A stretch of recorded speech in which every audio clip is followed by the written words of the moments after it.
We are wanderers. Do you ever feel like you're a wanderer?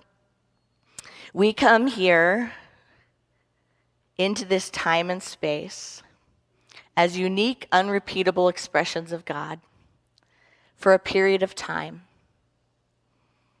And then we go off to what is next. In Unity, we call it making our transition. I like to call it entering into your freedom form. But we believe that energy is not created or destroyed, it just changes form. But the time that we are walking on this planet in these bodies sometimes can feel like it lasts forever. But anyone who's been really present to the stages of life knows that it can seem also very brief, no? That we come here and we get older and we have experiences. And the more awake and aware we get, the more we take conscious moments to choose to live in the present. The more we begin to listen to the wisdom of those around us. There's a song that one of our beloved UVC members plays that's called The Older I Get. And it's all about getting older and really just changing and shifting your focus, your values, your perspective. What is worth your time? What is worth your energy? It's about becoming more intentional.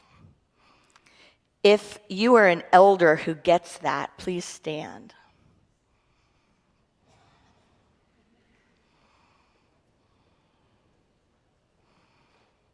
Thank you. There is wisdom in deeply listening to each other. There is wisdom in listening to people's experiences, listening to their life learnings. When we truly do that and we deeply listen, we have the opportunity to garner strength and insight from what someone else went through so that we may not have to go through the same thing in order to live by and activate the principles that they found to be true in their lives and they found to be life savers, time savers, energy savers, heart savers. When we deeply and truly listen to each other, we absorb the wisdom of others and we begin to integrate it in our lives. And when we do that, we can live Charles Fillmore's law of infinite expansion. He called the law of infinite expansion, and he said it is the principle of never ceasing growth and development toward the fulfillment of God's perfect idea that is firmly fixed in all creation. And yes, we can learn this idea directly from source, directly from the heart, but we can also learn it from listening to what Scripture calls the body of Christ, or the oneness of us all, the unity of us all, that unity consciousness, that beingness that we all share that brings us together as one. Last week, there was a quote I shared by George Bernard Shaw, and I'm just going to share a piece of it this Sunday. But the piece of it that really struck me last week and carries on into this week is this sentence. I am of the opinion that my life belongs to the community. And as long as I live, it is my privilege to do for it whatever I can. As long as I live, it is my privilege to do for it whatever I can.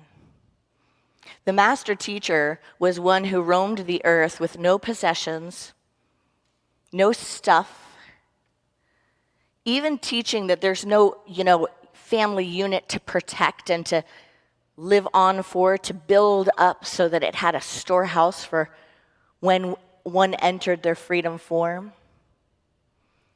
All of the power was power of consciousness, was all the power of love. We can become so distracted on this planet Earth, thinking that this material body, that this material experience is what we're here to preserve or to build up. But truly, I think those words of George Bernard Shaw are the words of real life, true life. A true life is life that belongs to the community. To do whatever we can to prosper the law of infinite expansion, to give to others, to give to a future, and to build up a reservoir, not of material things, not of separation, but of consciousness. Because what else could go with us and before us but consciousness and love? I recently saw, and raise your hand if you saw it too, the Mr. Rogers movie. Did you see that? If not, you have an assignment. It is a precious film, and it's sweet how they go into, like, there's nothing about Mr. Rogers that should have made it, you know? There was nothing snappy, nothing fresh about it, nothing that, was programmed for success. Yet, it got hold of the nation and beyond.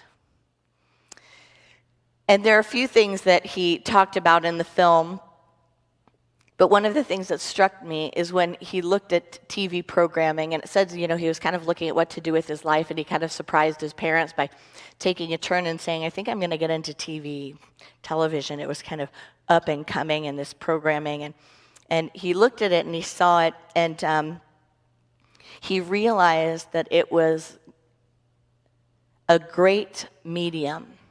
Not necessarily actually a great medium. He recognized that it had the potential for being a great medium for communication and awakening. A lot of people don't know that he was a minister, but he was.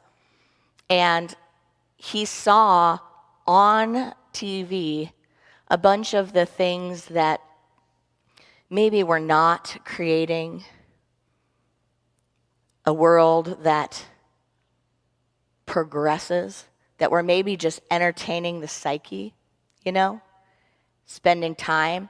And he was really clear, which I love this about him. He decided, like many of us do when we see something that we know can be great, but then we can see that it could also be used to deteriorate the mind or deteriorate something, like some of us decided about religion. Some of us even still consider ourselves not very religious people, but we decided not to throw it all out, but instead to get into it and be what we feel like is light in it, right?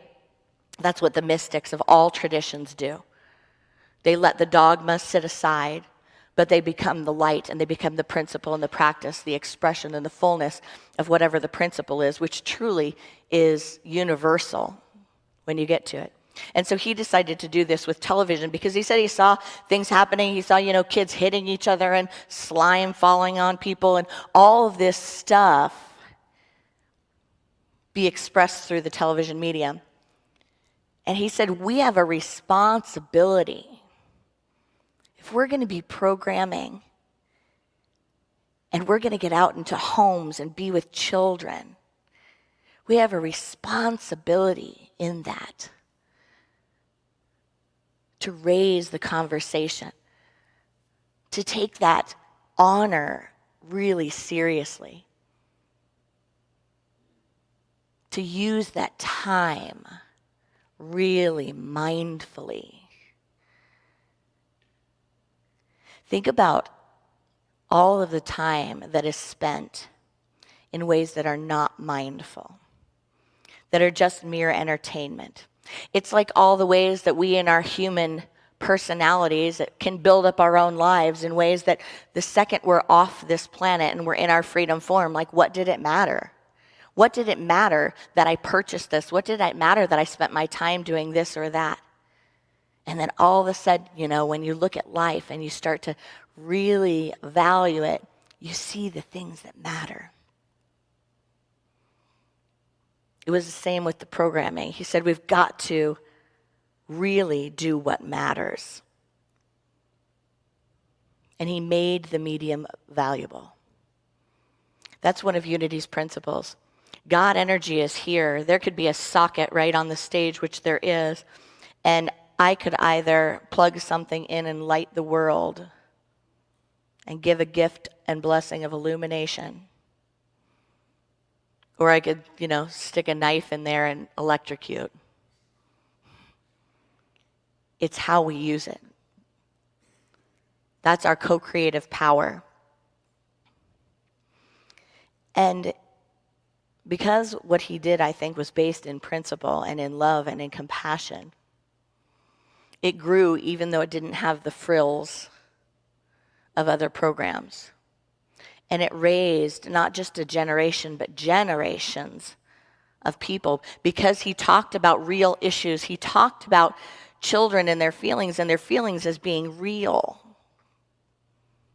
and how important it is to support them with deep conversations. And he talked about things that no one else was really directly addressing as the nation went through dramas and traumas, as trends began to change. And he dedicated his life to those conversations, those deep and meaningful conversations. And it may have seemed very simple, because truly it was routine and it was simple. But the impact was massive, because he had a mission. And it was this singular mission of love and compassion. He recognized the burden upon people and the burden upon children. And it was his goal to lift that burden. I saw a video this week online, and it was a video that was pretty sensitive. I thought about showing it today, but we'll post it later. So if you want to visit the Unity Village Chapel Facebook page, you'll be able to see it later. But it was a video on the Golden Gate Bridge and the number of people that have committed suicide jumping over the bridge. So it was the story of one young man who did jump off the bridge.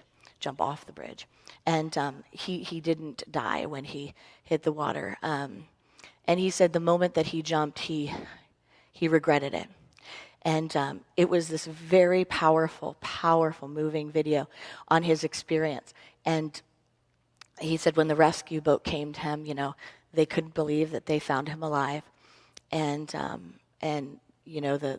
rescue team, the man said some sort of blessing kind of when he saw him about the gift that he's alive.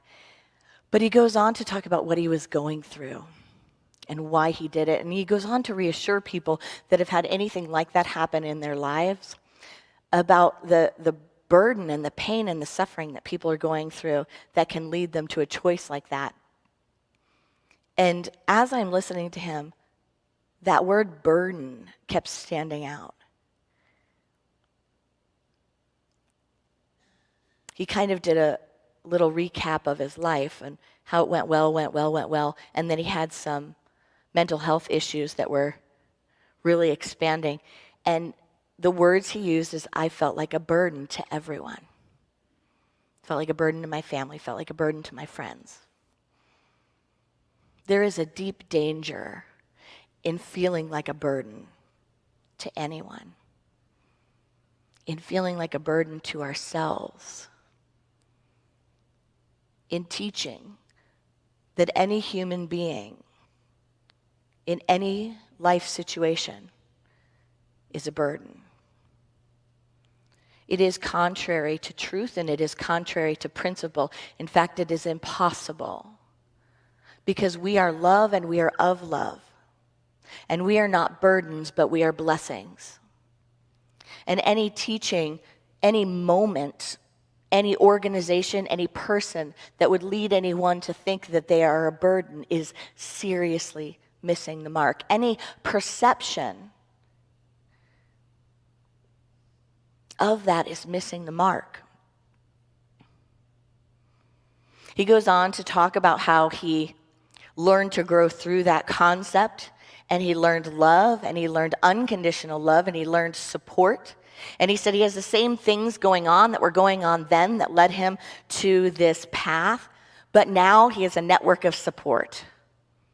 Now he knows how to be with the burdens. He knows how to be with that feeling, and there is a different internal landscape that supports him, and he has shifted his external landscape to include community so that he has the support he needs. And he has fully recognized the impact he's had on the whole, on the people in his family, and he goes into that story. Doesn't this story just reflect our world? Doesn't it reflect our nation? and what we have going on as a nation and as a world. We have one planet that we're all on. The planet is changing. There's conflict. And we all belong. There is no such possibility that someone is a burden. This planet was freely given to all of us in abundance of resources, just an abundance of resources. It is ours to co-create how we utilize and expand those.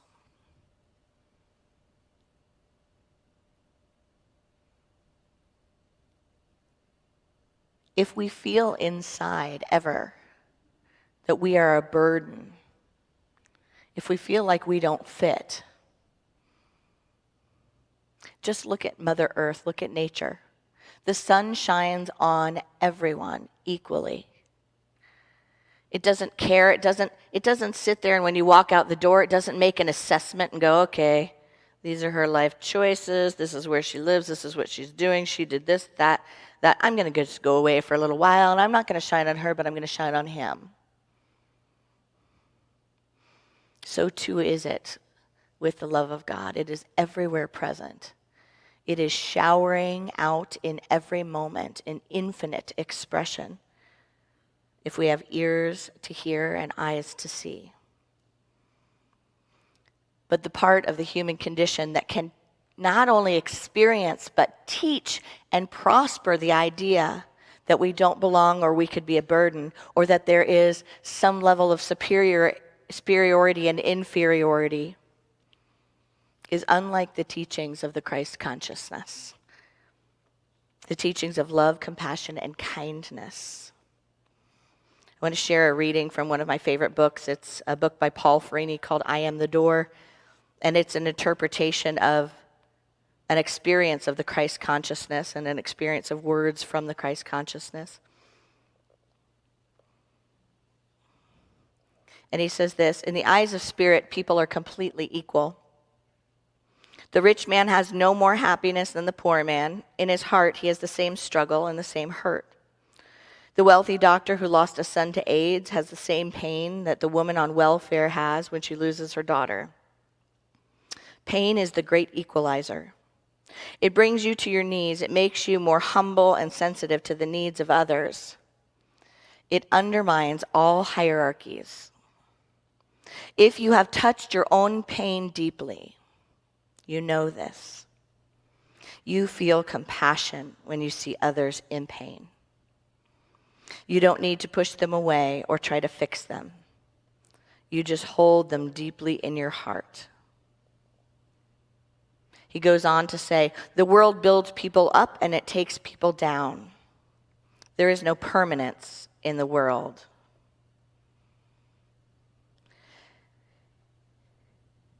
He says, if you haven't touched your own pain, you are just postponing the inevitable. It is only a matter of time before you have to acknowledge to yourself, if not to others, your dirty laundry, your judgments, your fears, your neediness, your suicidal thoughts. For many people, it's easier to let others see the pasteboard mask than the contorted face behind it. They are proud of the spiritual adult, but ashamed of the wounded child. However, those who have the courage to face their pain pull the mask away. They give themselves permission to be authentic and to grow. Their willingness to be emotionally present with what they are feeling opens a sacred passageway. Closed hearts start to pulsate. Bodies begin to breathe, and blocked energies are released. This is the first step in the healing process.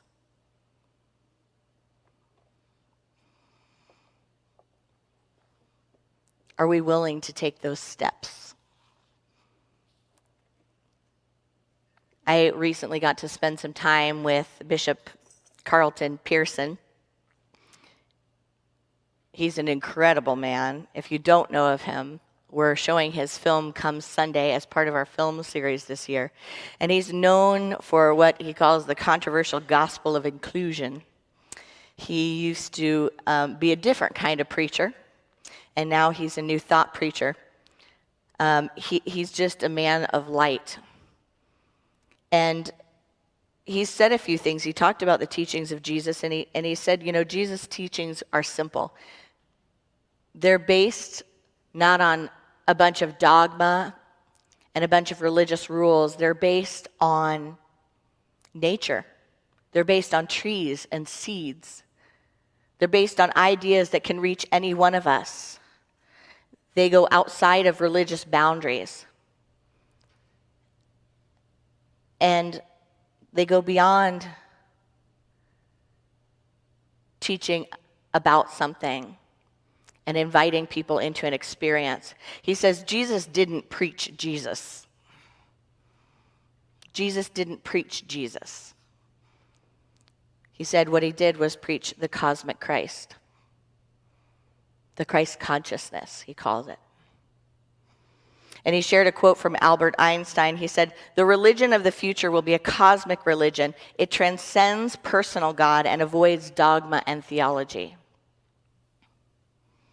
He was sharing a story at our conference that was really impactful. He said that he was with Oral Roberts towards the end of his life, and they were doing an event together, and they had some time set aside to talk.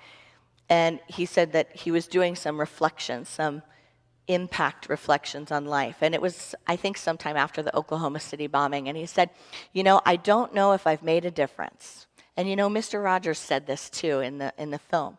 I'm just not sure. They called him back around 9/11 to say, we need your voice. Could you say something to the people?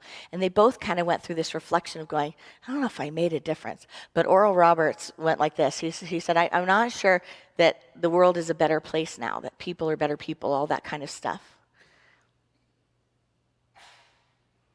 Because he's looking at these tragedies and looking at the state of everything.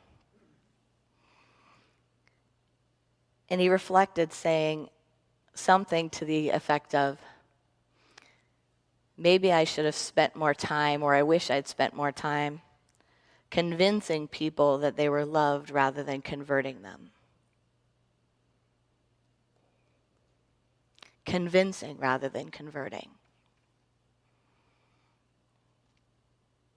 Because when people are convinced they're not a burden, when people are convinced they belong, when people are convinced that God is love and they can never be excluded from that, when people are convinced that this planet is their planet, that this land is their land, that the home within them is where they are meant to be, that the home among them is where they are meant to be, a burden is lifted and true freedom is felt. And in that freedom, life is felt, and in that life, God is felt. And in that God, people have a religious experience of awakening that goes beyond religious dogma and into the spiritual realm.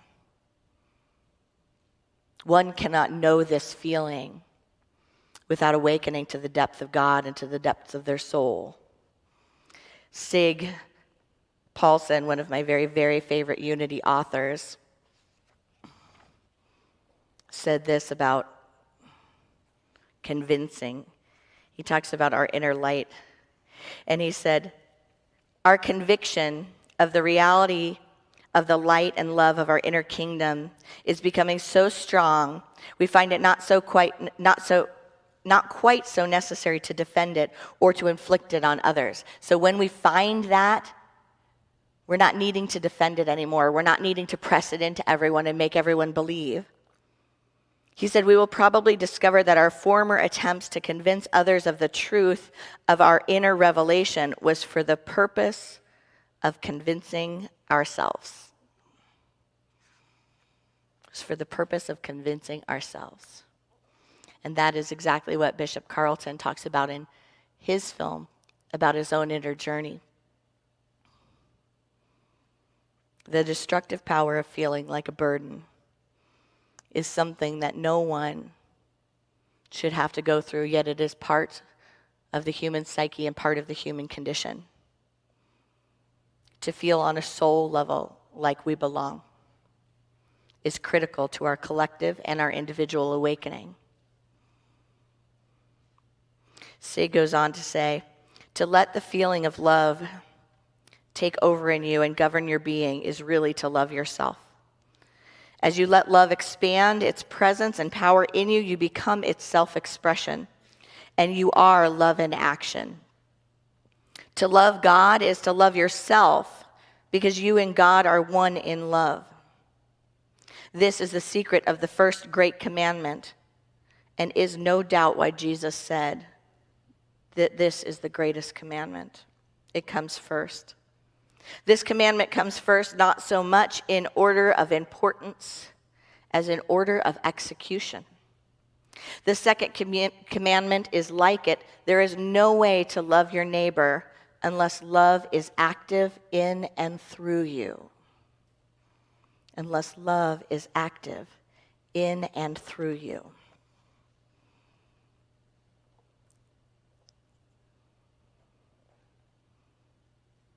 Some of us have people on the planet Earth that demonstrated for us there is no possibility we are ever a burden.